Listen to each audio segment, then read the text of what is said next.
नमस्कार दोस्तों, मैं हेमंत, मेरे चैनल हेमंत LLB लॉ में आपका स्वागत है। दोस्तों, आज की वीडियो में हम बात करेंगे कि अगर कोई लड़की अपनी सहमति से किसी व्यक्ति के पास जाती है या किसी व्यक्ति के साथ जाती है और अपनी सहमति से शारीरिक संबंध बनाती है तो इस स्थिति में कानून क्या कहता है।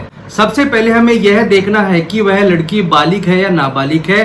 अलग अलग कंडीशन में, अलग अलग सिचुएशन में कानून क्या कहता है, हम इसी के बारे में आज चर्चा करेंगे। तो चलिए शुरू करते हैं।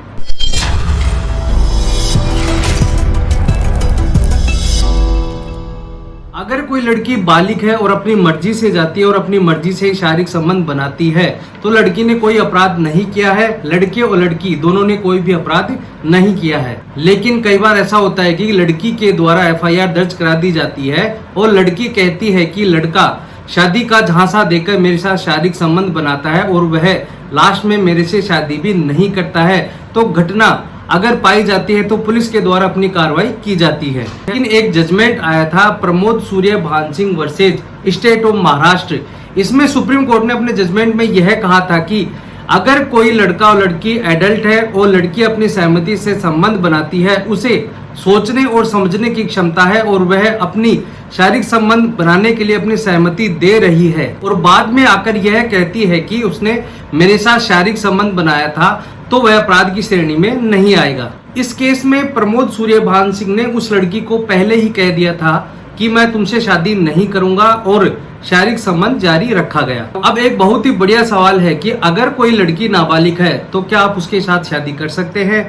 मैं आपको यही कहूंगा कि आप उसके साथ शादी नहीं कर सकते हैं। कानून भी यही कहता है कि लड़की की उम्र 18 वर्ष से ऊपर और लड़के की 21 वर्ष से ऊपर होनी चाहिए, तभी वह आपस में शादी कर सकते हैं। मान लीजिए कि कोई लड़की है और वह नाबालिग है, वह किसी व्यक्ति के साथ चली जाती है तो IPC के सेक्शन 363 में यह बताया गया है कि अगर कोई व्यक्ति किसी नाबालिग लड़की को उसकी माता पिता की सहमति के बिना बहला फुसला कर ले जाता है तो IPC के सेक्शन 363 में 7 वर्ष की सजा का प्रावधान दिया गया है। और उसके बाद उस लड़की को ले जाने के बाद उसके साथ संबंध बनाता है और अपने दोस्त को भी यह कहता है कि वह भी संबंध बना ले तो IPC के सेक्शन 366A में वह अपराध माना जाएगा और उसे 10 वर्ष की सजा का प्रावधान दिया गया है। उसके साथ ही धारा 376 भी उसमें इंक्लूड मानी जाएगी। अब आपके मन में यह चल रहा होगा कि लड़की तो अपनी सहमति से आई थी, लेकिन कानून के अनुसार लड़की की सहमति नहीं मानी जाएगी। इसके अलावा हमारे देश में पोक्सो एक्ट बनाया गया है। अगर कोई व्यक्ति नाबालिग लड़की को ले जाकर उसके साथ संबंध बनाता है और उसके साथ सेक्सुअल रिलेशन बनाता है तो मैं आपको ये बता दूं कि पोक्सो एक्ट की जो धारा है 5/6 उसमें 10 वर्ष की सजा का प्रावधान दिया गया है और अधिक से अधिक आजीवन कारावास का भी प्रावधान दिया गया है। इसके अलावा अगर कोई व्यक्ति किसी नाबालिग लड़की को ले जाता है और उसके साथ शारीरिक संबंध नहीं बनाता है लेकिन उसके प्राइवेट पार्ट पर हाथ लगाता है तो ऐसी स्थिति में पोक्सो एक्ट की धारा 7/8 में 3 वर्ष की सजा का प्रावधान दिया गया है और 5 वर्ष की सजा का भी प्रावधान उसमें दिया गया है। आपको मैं एक बात बता देता हूं कि अगर आप किसी नाबालिग लड़की के साथ शारीरिक संबंध बना लेते हैं और पीछे से उसके घर वालों ने अगर FIR दर्ज करवा दी है तो कम से कम यह मान लीजिए कि 3 महीने तक आपकी जमानत भी नहीं होगी।